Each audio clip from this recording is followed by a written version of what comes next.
Hello guys, welcome back to all of you. कैसे हैं आप सभी? I hope you all are doing well in life. आज का जो टॉपिक है जिसके बारे में हम बात करने वाले हैं वो एक्चुअली आपकी उन भावनाओं, उन परेशानियों तथा उन काल्पनिक डरों से संबंधित है जिनको आपने अपने ऊपर हावी कर लिया है। इन्हीं संदर्भों पर हम बात करेंगे।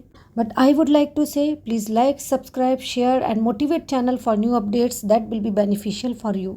आप सक्षम हैं, आप योग्य हैं, लेकिन अपनी सक्षमता और योग्यता, अपने सामर्थ्य को आप याद करना नहीं चाहते हैं, बल्कि ओवर थिंकिंग से परेशान हैं। उन परेशानियों, उन डरों, उन कल्पनाओं से भयातुर हैं और ये चीज़ें मन ही मन आपको खाए जा रही हैं। ओवर थिंकिंग से परेशान हो। वास्तव में ये ओवर थिंकिंग आपको इतना मानसिक रूप से खोखला और कमज़ोर बना देती है कि तुम चाह कर भी कुछ नहीं कर पाओगे, क्योंकि तुम तो पहले से ही डिसाइड करके बैठ चुके हो। जैसे कहते हो, मेरी हिम्मत नहीं है, मैं कैसे कर सकता हूँ, मुझ में इतनी योग्यता नहीं है, मुझ में इतना सामर्थ्य नहीं है, ऐसा कैसे हो सकता है, मैं ये नहीं कर सकता हूँ, एंड सो ऑन। तो ये ख्याली पुलाव पकाना जो कि डिस्करेजमेंट को बढ़ाते हैं, यह सेल्फ एनालिसिस के नाम पे खुद को क्रिटिसाइज करना, खुद को अंडर एस्टिमेट करना बंद कर दो। किसी भी बात को याद करके, किसी बुरे एक्सपीरियंस को याद करके, किसी गलत संदर्भ को याद करके डिस्करेज्ड होते हो, अपना मन खराब करते हो, अपने आप को अंडर एस्टिमेट करते हो, अपनी विल पावर को कहीं ना कहीं कमज़ोर करते हो। एक्चुअली आपने अपनी योग्यता को बहुत ही कम आंक रखा है, अपना एनालिसिस बड़े ही सतही लेवल पर कर रखा है, अपनी विल पावर को समझा ही नहीं है या विल पावर के सामर्थ्य को जाना ही नहीं है। यही कारण है कि परिस्थितियों का रोना रोते हो।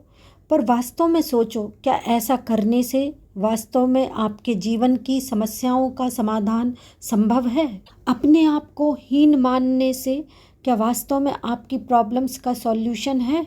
क्या अपनी परेशानियों के बारे में रोते रहने से या उनके बारे में अनवरत सोचते रहने से प्रॉब्लम्स का सॉल्यूशन होगा? नहीं, ऐसा संभव ही नहीं है। आप कोई भी काम कर रहे हो, आपका उसमें मन नहीं लग रहा है, काम ख़त्म भी हो गया, लेकिन आपका सोचना जारी है। आपने काम करते करते इतना सोचा कि आपको पता ही नहीं है कि काम कब ख़त्म हुआ, कब शुरू हुआ था। क्यों? क्योंकि आपकी सोच आप पर हावी हो चुकी है। आप अपने नियंत्रण में नहीं हो।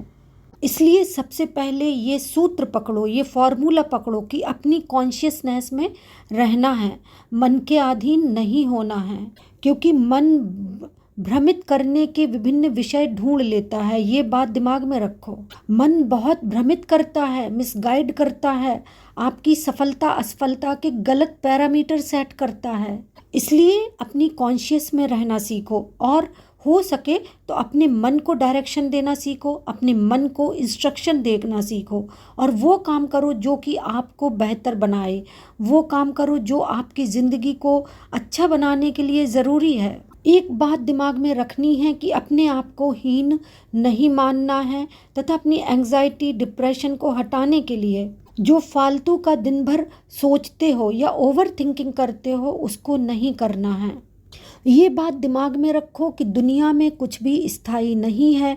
जो फीलिंग, दुख, घटना इस समय प्रभावित कर रही है वो वास्तव में आगे नहीं रहेगी। सुख आया है और सुख से तुम खुश हो, ये अच्छी बात है, लेकिन दुख आने की आहट से परेशान बिल्कुल भी नहीं होना है।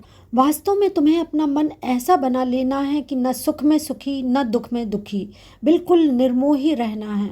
कोई फर्क नहीं। अलबत्ता ऐसे ही कृष्ण ने गीता में नहीं कह दिया कि शुभ अशुभ और सुख दुख में सम रहने की बात को। गीता में क्या कहा है कृष्ण ने, जरा सोचो तो।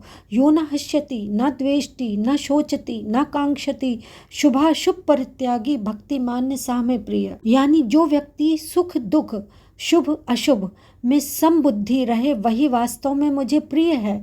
ऐसी बात कृष्ण ने क्यों कही? क्यों? क्योंकि इनके जाल में मनुष्य ना फंसे, बल्कि इनसे पूर्ण रूप से मुक्त रहे। वास्तव में सुख दुख होते नहीं हैं, ये सिर्फ मन का खेल है, एक भ्रम है। इसलिए सुख दुख सफलता असफलता के आधार पर जीवन की उपलब्धियों का एनालिसिस करना बंद कर दो। अपने आप पर, अपने भगवान पर, अपने कर्मों पर भरोसा करना शुरू करो। सफलता असफलता में सुखी दुखी होना मन की एक स्थिति मात्र है। इसलिए अपनी कॉन्शियस को, अपने मन को इतना स्ट्रांग कर लो कि इन चीज़ों से कोई फ़र्क ना पड़े। ये भी ध्यान रखना है कि आप एक कॉन्शियस हो और अपनी कॉन्शियस को इन छोटे या निम्न स्तर के पैरामीटर में सेट नहीं करना है। वास्तव में सफलता की डेफिनेशन का जो पैरामीटर है वो भी आपने बड़ा विचित्र बना रखा है। मन का हुआ तो सुखी और मन का हुआ तो दुखी, यानी सफलता असफलता सब मन के होने पर ही निर्भर है। आप पूरी तरह से भूल चुके हो कि आपका अस्तित्व, आपकी चेतना किसी सेट पैरामीटर से नहीं चलती है। यह तो एक विशाल डायमेंशन है। वास्तव में आप जिस कालखंड में हो उस कालखंड में बहुत से लोग या बहुत से चेतन प्रयास इस तरह के परेशानियों से या डायमेंशंस से या अभिलाषाओं से गुजर रहे हैं, और ऐसे में आप भूल जाते हो कि सेल्फ रिस्पेक्ट, इच्छा, मन और हताशा एवं निराशा में क्या अंतर है। मनुष्य की इच्छा क्या है? इच्छा बड़ी सतही है। मैं सुख में रहूं, दुख आने ना पाए, मैं बहुत अमीर हो जाऊं, इतना अमीर हो जाऊं कि सामने वाला मेरे सामने तुच्छ नजर आए, मैं कुछ ऐसा कर जाऊं कि लोग मेरा लोहा माने, मैं सबको बता दूंगा, मैं सबको दिखा दूंगा, मैं इतना आगे बढ़ूं कि कोई मेरे सामने ना टिके, मैं क्या हूं ये सभी जान लेंगे। तो ये जो मैं यानी अहम की परिभाषा है या अहम की जो अभिलाषा है वो वास्तव में बड़ी स्वार्थी और तुच्छ संकीर्णता से युक्त है। और ये शब्द मन को खुश करने वाले नहीं हैं।